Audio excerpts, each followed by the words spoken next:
Baik, bismillahirrahmanirrahim. Assalamualaikum warahmatullahi wabarakatuh. Dan selamat pagi para taruna sekalian. Kita berjumpa kembali di mata kuliah operasi dan perawatan sistem daya di atas 1000 volt. Dan adapun pertemuan kita hari ini, kita akan membahas yang pertama itu mengapa sistem propulsi listrik yang digunakan pada perkapalan, apa keuntungannya.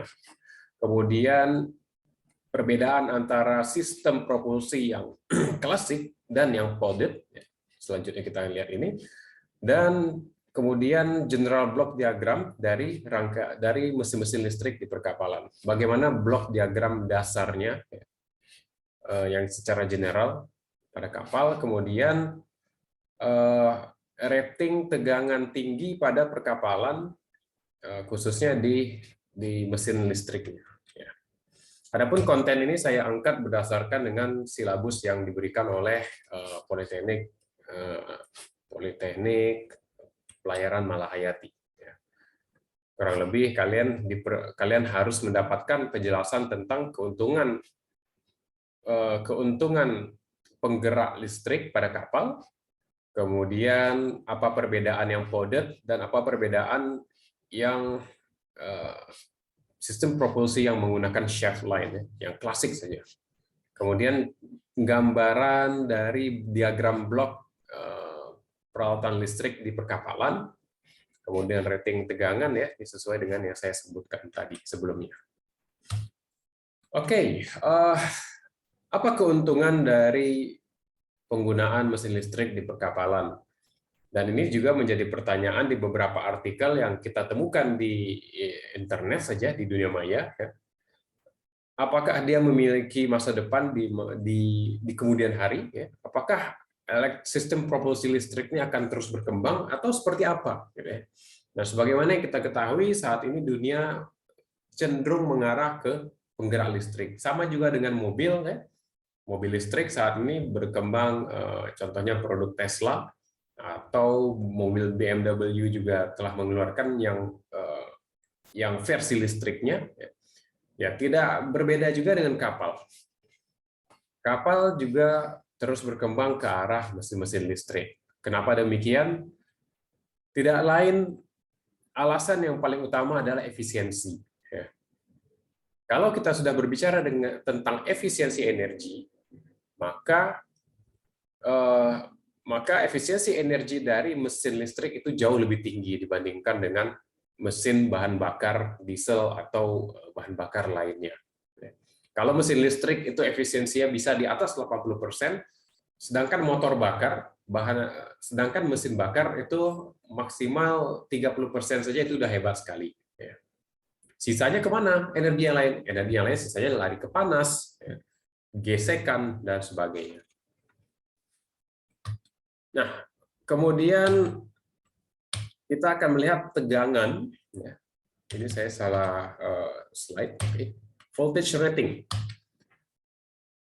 Rating tegangan di perkapalan itu bisa dikategorikan menjadi di bawah 1000 volt. Di bawah 1000 volt AC, itu disebut dengan tegangan rendah, dan juga disebut lebih dari 1 kilovolt atau lebih dari 1000 volt, itu kita sebut dengan tegangan tinggi. Makanya kuliah ini disebutkan tegangan tingginya itu di atas 1000 volt, ya. Karena di perkapalan di atas 1000 volt itu termasuk rating tinggi. Sedangkan di PLN, kita kalau di pembangkit listrik negara, di jaringan listrik biasa di perumahan, masih ada yang namanya tegangan medium. Tegangan rendah, tegangan medium, kemudian tegangan tinggi, tegangan ekstra tinggi. Untuk perkapalan hanya ada rendah dan hanya ada tinggi. Yang biasa digunakan di perkapalan ataupun yang di lab kita memiliki yang sistem 6,6 kilovolt. Ada juga yang 3,3 dan ada juga yang 11 kilovolt. Mungkin nanti setelah kalian masuk di perkapalan, berbagai jenis kapal yang akan kalian temui, maka rating-rating tegangannya juga akan bervariasi. Oke. Mana yang terbaik? Tegangan mana yang terbaik? Tegangan yang terbaik adalah disesuaikan dengan keinginan kapal. apakah kapal tersebut cocok digunakan. Jadi sangat bervariasi, tidak ada jawaban yang tepat untuk itu. Kan tidak mungkin contohnya kapal nelayan kita berikan tegangan 11 kV, ya kan? Walaupun secara teori semakin tinggi tegangannya semakin bagus, tapi tentu tidak efektif jika kita gunakan pada kapal nelayan. Sedangkan misalkan kapal tanker yang besar atau kapal pesiar itu sangat memungkinkan sekali yang 11 kV ini. Selain space-nya banyak, dia juga besar. Untuk diagram listrik pada perkapalan, saya ingin tunjukkan di sini. Kita pada umumnya terdapat beberapa buah generator di sana, G1, G2, G3, G4, dan generator ini menghasilkan tegangan 6,6 kV langsung. Di setiap generator itu memiliki saklar, circuit breaker, circuit breaker ya. Dan di sini juga di bus ini juga ada circuit breaker. Artinya apa gunanya circuit breaker ini? Tidak lain untuk meng-routing ya atau reroute, mengubah arah aliran daya. Apakah mau dari generator 2 mau dibelokkan ke sini, mau dibelokkan ke sana, silakan. Logika switchingnya bisa kalian bayangkan di sini ya. Misalkan generator 1 dan 2 sedang dalam perbaikan, maka tentu saklar ini dibuka saja ya. Saklar yang ini dibuka, saklar yang ini dibuka. Ini jangan dibuka, karena bisa jadi generator 3 dan generator 4 itu selain dia memberikan energi ke bagian sini, dia juga bisa mengalirkan energi ke bagian sini melalui circuit breaker yang ini. Ya. Di sini disebutkan frekuensinya adalah 60 Hz. Ya. Jadi ini bukan sistem 50 Hz. Ada kalanya di suatu kapal dia memiliki, tentu saja sudah seharusnya ada ya, ada sistem yang ada grid atau ada bus di sini yang 6,6 kV dan ada juga bus yang 400 volt ya, di bawah ini. Dan karena pembangkitnya ada di 6,6 kV, tentu untuk ke bus yang 400 itu harus diturunkan oleh trafo terlebih dahulu. Ini adalah simbol trafo. Trafo juga bisa dihubungkan, bisa dibuka. Kalian bisa bayangkan, kalian bisa hitung di sini. Ada berapa jumlah switch circuit breaker-nya? Pasti ini banyak sekali. 1, 2, 3. Untuk generatornya sudah ada 4. Dan dihitung lagi yang lainnya. Kemudian ini untuk apa yang 400 volt? Tentu saja karena peralatan komputer ya. Pompa-pompa yang ukuran skala kecil itu masih menggunakan tegangan-tegangan yang rendah. Sedangkan mesin kapal itu sendiri, mesin penggeraknya, propulsionnya, itu menggunakan 6,6 kV. Dan di sini juga diturunkan bahkan di sini diturunkan oleh trafo terlebih dahulu. Sehingga dia diberikan kepada konverter di sini. Konverter, apakah ini AC ke AC, apakah ini AC ke DC, tergantung dari motor ini. Dia menggunakan tegangan AC atau tegangan DC. Nah, untuk jenis-jenis motor yang digunakan tentu banyak sekali, dan ini akan menjadi topik perkuliahan kita selanjutnya. Dan jika kita lihat di diagram ini, motor ini bisa mendapatkan tegangan. Motor ini bisa mendapatkan tegangan dari 6,6 kV melalui trafo, atau dia mendapatkan 400 volt langsung tanpa trafo menuju ke sini. Banyak sekali opsinya. Apakah motor ini mau digerakkan oleh trafo ini atau oleh trafo ini? Dan satu lagi di sini ada komponen harmonic filter. Apa itu harmonic filter? Ketika di suatu rangkaian propulsion kapal terdapat suatu konverter elektronika daya di sini, maka sangat diperlukan sekali filter harmonik ini. Karena di perkapalan itu terdapat beban-beban yang sensitif, dia tidak bisa terganggu, kualitas energinya, kualitas dayanya harus sangat bagus. Maka dari itu dibutuhkan harmonic filter yang tidak lain tujuannya adalah memfilter, membuat energi listrik yang didapatkan dari generator ini bentuknya sebaik-baik mungkin, sebagus-bagus mungkin kualitasnya. Harmonik ini datangnya dari mana? harmonik itu datangnya dari konverter daya. Ya. Selagi di sini ada elektronika daya, maka harmonik filter itu sangat dibutuhkan. Di sini ada trafo, kemana larinya? Masih tentu saja 400 volt ini bisa diturunkan lagi ke tegangan yang lain, dan ini sesuai kebutuhan. Trafo ini terserah mau trafo berapa. Kurang lebih ini diagram elektriknya. Ya. Tentu tidak seperti ini semuanya, diagram di perkapalan. Ya. Bisa juga seperti ini. Ini lain lagi. Ya. Di sini ada bus 220 volt, ada bus 440 volt, ada emergency generator di sini. Kemudian ini ada bus yang 6,6 kilovolt, ada dua buah circuit breaker di sini. Dari generator ini bisa mengalirkan ke sini, bisa mengalirkan sampai ke ujung di sini. Ya. Kemudian di sini ada frekuensi converter, sehingga motor ini bisa diatur kecepatannya berapa. Ya. Ketika motor ini bisa dikendalikan, tentu ada kalanya di bagian rotornya juga perlu dikendalikan energinya. Maka di sini ada suatu generator yang bisa membangkitkan penguatan dari motor ini.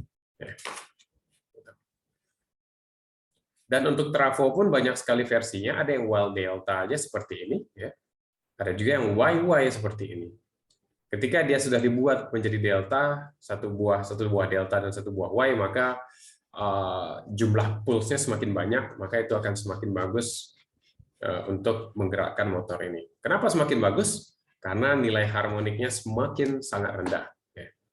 Ketika dia memiliki harmonik yang rendah, maka filter harmonik pun bisa dibuat bisa bekerja lebih ringan lagi. Dan seperti yang saya sampaikan tadi, banyak jenisnya, dan ini adalah jenis tipikal dari suatu distribusi listrik di perkapalan yang lainnya, ya. Contoh lain. Di sini bisa dilihat diesel engine-nya terlihat di sini, ya. Diesel engine menggerakkan generator, ada shore power connection di sini, langsung diambil dari pantai, diambil dari daratan, langsung dipasang ke 6,6 kilovolt. Ya. Sedangkan yang ini shore power-nya ada enggak? Shore power-nya di sini tidak ada, enggak ditulis, ya. Oke, tidak ditulis. Nah, sama juga di sini ada frekuensi converter. Ya. Tipikalnya seperti ini. Ya.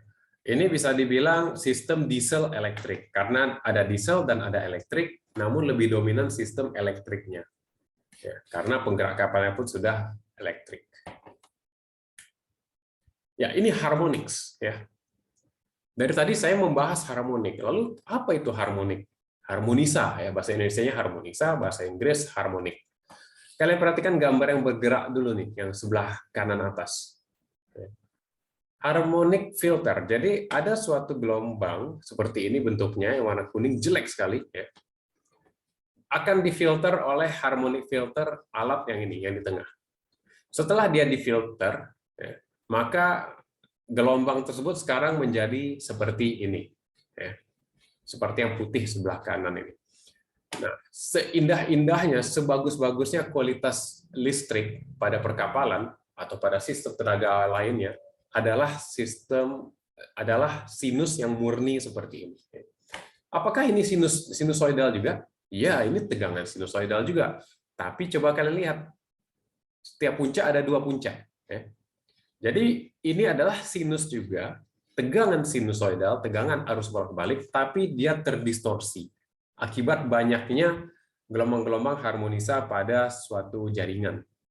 Dari mana munculnya harmonisa tersebut? Nah, perhatikan gambar sebelah kiri atas. Ya. Perhatikan yang kiri atas ini. Yang selama ini kita sebut dengan tegangan frekuensi 50, itu adalah yang warna merah. Ya. Yang warna merah ini.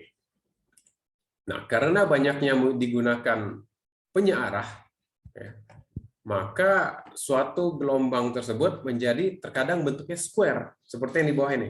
Ya.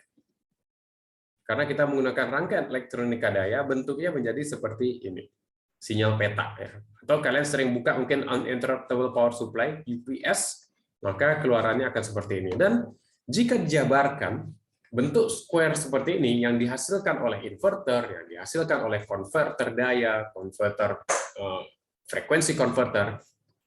Sinyal ini sebenarnya jika dipecahkan dia terdiri dari frekuensi fundamentalnya yang 50 Hz.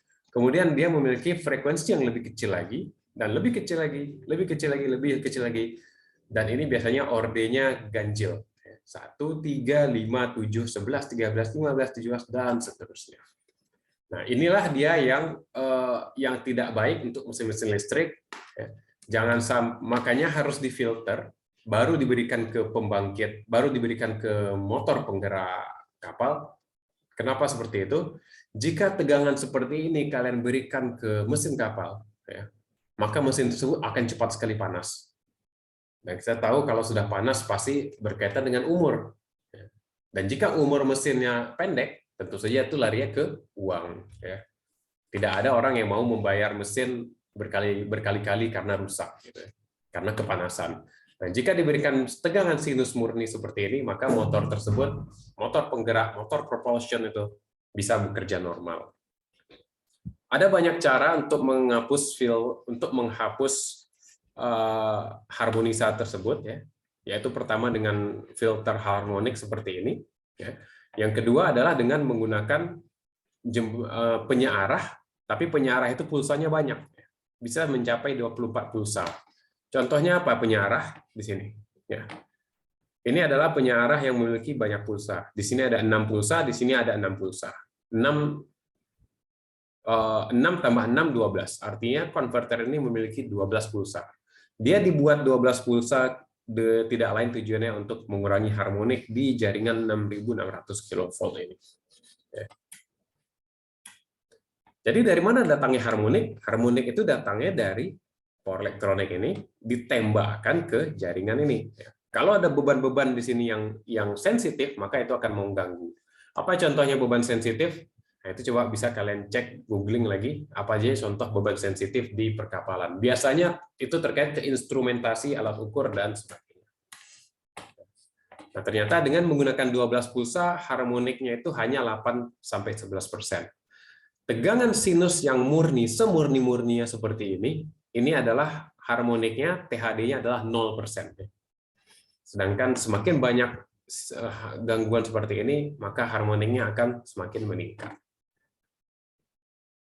Oke, jika ada yang ingin bertanya, silakan bertanya di kolom komentar atau silakan kalian tanyakan langsung kepada saya melalui sistem smart. Itu tadi harmonics. Dan selanjutnya adalah kita akan membahas konverter frekuensi. Di sini bisa kalian lihat, ini adalah contoh kapal yang hybrid. Hybrid artinya apa? Sumber penggerak kapal, sumber energi dari propulsionnya itu didapatkan dari genset dan juga berasal dari energy storage atau baterai. Baterai DC dia kemudian dibuat menggunakan inverter menjadi AC, kemudian disinkronkan ke jaringan 3 fasa ini. Dari jaringan 3 fasa ini masuk ke jaringan beban, beban di kapal, dan tentunya dia juga masuk ke sistem penggerak kapal. Jika di sini frekuensinya adalah 50 Hz, maka tugas dari frekuensi converter dari AC dibalikkan menjadi DC terlebih dahulu, kemudian kembali lagi ke arus bolak-balik dengan frekuensi yang sangat rendah. Kenapa harus dibuat frekuensi rendah? Ya tentu saja, karena kapal itu pergerakan baling-baling kapal itu tidak secepat perputaran motor. Apakah semua kapal menggunakan frekuensi converter? Enggak. Kapal-kapal lama itu menggunakan gearbox. Masih kayak mobil kan punya gearbox. Mau cepat, naikkan ke gigi 5, mau lambat, turunkan ke gigi 1. Nah, sedangkan di full electric kita menggunakan frekuensi converter. Ini tidak lain sama dengan mobil listrik. Tidak ada bedanya. Makanya mobil listrik itu tidak memiliki gearbox. Apa keuntungannya? Gearbox itu rugi-rugi energinya cukup besar, banyak losses energi lah. Sedangkan frekuensi konverter itu sangat sedikit. Nah, ada juga terkadang bentuk yang paralel hybrid shift. Paralel hybrid. Dia sumbernya di hybrid, ada dari energy storage, ada dari genset auxiliary, genset tambahan. Kemudian di sini ada genset utama. Ya. Jadi genset utama itu diparalel dengan motor listrik. Nah, ini ada kalanya kalian akan menemukan yang seperti ini. Banyak sekali sistem. Ya. Umumnya mahasiswa-mahasiswa S3 itu mendesain hal-hal yang seperti ini. Nah, untuk yang selanjutnya adalah Classic and Folded Propulsion System. Apa bedanya antara klasik dan folded? Ya. Untuk yang klasik bisa kalian lihat nih gambarnya. Ya. Yang kiri itu klasik, yang sebelah kanan itu folded. Untuk yang klasik, dia masih menggunakan rudder seperti ini, kemudian motor listrik, kemudian motornya di sini, penggerak baling-balingnya, propeller, itu langsung satu as ya, as seperti ini, langsung ke mesin genset di sini, ke mesin diesel atau ke mesin listrik. Ya. Bagaimana dengan yang folded? Folded ini dia tidak pakai rudder lagi yang seperti ini, ya, tapi motornya ini yang bisa diputar horizontal. Ya. Nah, kemudian gimana penggeraknya? Di mana motornya? Motor penggerak baling-baling ini bisa saja di sini atau bisa saja di sini seperti gambar ini di atas. Ya. Dengan menggunakan pengubah arah putaran yang dari horizontal itu diubah menjadi vertikal, kemudian diubah lagi menjadi horizontal. Ya. Sehingga dia bisa memutar baling-baling ini. Ingat, ada dua versi. Ada yang motornya di atas dan ada yang motornya di bawah. Untuk yang ini yang di atas itu adalah yang konvensional, ya. Jadi asnya langsung menuju ke genset. Di sini ada gearbox dan ini memutar baling-baling. Ya. Dan diesel engine ini juga memutar generator. Tentunya generator adalah untuk peralatan-peralatan beban yang ada di sini, ya, yang ada di kapal tersebut. Sedangkan yang folded system bisa dia menggunakan motor listrik, bisa juga diesel, ya. Di sini dicontohkan motor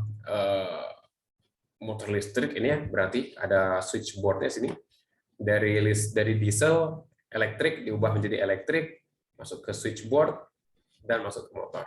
Kemudian arah putarannya diubah pakai as di sini, ya. Kemudian di sini diputar ke bawah dan ini diputar kembali dibalikkan ke horizontal untuk memutar ini. Oke. Ini motor ini bisa berputar 180, saya nggak tahu berapa derajat, tapi bisa diarahkan, ya. Apakah bisa seperti itu? Seperti apa, ya? Tergantung arah gerakan kapal. Ini adalah contoh, kalian perhatikan contoh yang mesin listriknya ada di bagian bawahnya, langsung di bagian bawah. Ini nomor 9 adalah apa? 9 adalah elektrik motor. Penggerak kapal baling-baling ini nomor 1, pitch propellernya langsung diputar oleh motor yang ada di sini. Jadi kabel saja yang naik ke atas. Sedangkan nomor 5 ini adalah motor hidrolik, ya, untuk memutar sistem folded tersebut, ya, dengan sumbu vertikal sehingga motornya bisa berputar mau ke arah mata untuk membelokkan kapal. Jika ini adalah contoh yang motornya di bawah, untuk yang ini, ya, motornya ada di atas atau motor generatornya ada di atas. Dia memutar shaft di sini, ya, memutar input shaft yang garis putus-putus. Kemudian di sini ada upper bevel gear. Ingat, bevel gear itu untuk mengalihkan energi yang vertikal menjadi horizontal, ya, memutar seperti itu. Di sini ada bevel gear atas, dia memutar yang ini, dan di sini ada lower bevel gear, lower bevel gear, sehingga motor ini diputar oleh shaft yang belok-belok seperti ini, ya, dan motornya ada di atas. Sedangkan lantainya ini bisa berputar. Nah, mana yang baik? Apakah sistemnya ini atau yang seperti ini? Semua sistem jawabannya adalah tergantung, ya. Tapi kalau dianalisis, tentu yang namanya as ini, semakin banyak as, maka semakin banyak energi yang terbuang. Karena as itu pun dia berat, Dan untuk memutarnya pun itu butuh energi yang cukup besar. Jadi tentu ada hitungan-hitungan energinya. Jika motornya ada di bawah sini, tentu shaft-nya hanya pendek sebesar sepanjang ini saja, ya, nomor 3 shaft line, nomor 3 shaft line lebih pendek ketimbang ini. Berapa meter ini? Dari sini ke sini dulu, kemudian dari sini ke sini tambah sekian meter, kemudian tambah yang ini lagi sekian meter. Ya, bisa kalian bayangkan bagaimana? Apakah dia klasik atau podded system? Ya. Bisa beraneka ragam sumber energinya atau sistem penggerak kapal itu bisa bermacam-macam. Apakah dia mesin diesel langsung yang menggerakkan baling-baling, atau dia hybrid diesel elektrik, ya? Ada yang mesin dieselnya di sini dihybridkan sama generator motor di sini. Motor ini pun bisa membantu pergerakan baling-baling ini. Kemudian ketika ini yang full bekerja, maka ini menjadi generator dan dia memberikan listrik ke jaringan nomor 4 ini. 4 ini adalah apa? AC Electric Network. Jadi ini MG bisa menjadi motor dan bisa juga menjadi generator. Kebalikan, terserah. Nah, untuk jenis-jenis mesin listrik di kapal akan kita bahas di pertemuan selanjutnya. Oke. Sistem yang lain adalah yang diesel, masih diesel elektrik juga. Kalau yang ini direct diesel, yang ini hybrid, sedangkan yang ini adalah diesel elektrik. Dari diesel diubah ke listrik, dari listrik sepenuhnya untuk menggerakkan kapal. Ini yang umum digunakan, dan pada kereta-kereta api listrik juga, yang setahu saya di Jerman itu menggunakan diesel elektrik. Sudah jarang sekali sekarang yang dari diesel langsung menggerakkan roda, ya, karena lebih kompleks dan tidak apa ya, pergerakannya itu kereta api itu tidak smooth, tidak lembut. Seperti kaget lah. Ibarat mobil kalian masukkan gas satu, terkadang kita tersentak ke belakang. Nah, untuk yang nomor D ini juga diesel elektrik. Bedanya apa? Di sini bedanya, yang D ini adalah di sini menggunakan trafo, ya. Trafo 12 pulsa, sedangkan yang di sini menggunakan grid DC. Jadi dia punya jaringan, punya grid DC di sini, ini garis ini. Semua DC-nya disatukan, ya. DC-nya disatukan, ada penyimpanan energi di sini, dan dia akan menggerakkan motor melalui suatu konverter energi, konverter daya. Dengan adanya konverter daya di sini, motor-motor menjadi sangat fleksibel, bisa diputar kecepatannya mulai dari 0, bahkan 0 RPM menjadi 1.500 RPM. Ya. Jadi yang namanya gearbox itu ditiadakan, tidak ada di sini. Sistem yang lain adalah classic, untuk classic and podded propulsion system. Ini adalah hybrid diesel elektrik juga. Apa bedanya dengan yang tadi? Apa bedanya ini dengan yang awal? Saya lihat lagi. Di mana bedanya antara gambar B sama D? Ya. Oke, kalau yang di sini itu tidak ada energy storage, tak ada penyimpanan energi. Ya. Karena di sini tidak ada grid DC, ya. Sedangkan yang ini, dia di sini memiliki grid. Di sini juga nggak ada grid DC, tapi dia memiliki penyimpanan energi. Apakah baterai, apakah fuel cell, ya, energi hidrogen, atau apapun lah itu. Ya. Nah, di sini dia memiliki penyimpan energi. Nah, muncul pertanyaan. Karena kita di sini membahas tentang tegangan di atas 1000 volt, muncul pertanyaan, ngapain kita menggunakan tegangan tinggi? Kenapa tidak menggunakan tegangan rendah aja? Kenapa bukan 220 volt? Kenapa bukan 400 volt saja? Kenapa harus sampai 6,6 kilovolt? Atau kenapa nggak 12 volt aja atau 1 volt? Nah, coba perhatikan rumus ini, ya. Daya itu adalah tegangan dikali arus. Sekarang saya punya empat skenario di sini. Katakanlah suatu kapal itu memiliki kemampuan 440 kW. Dia bisa memiliki 440 kW. Suatu motor listriknya.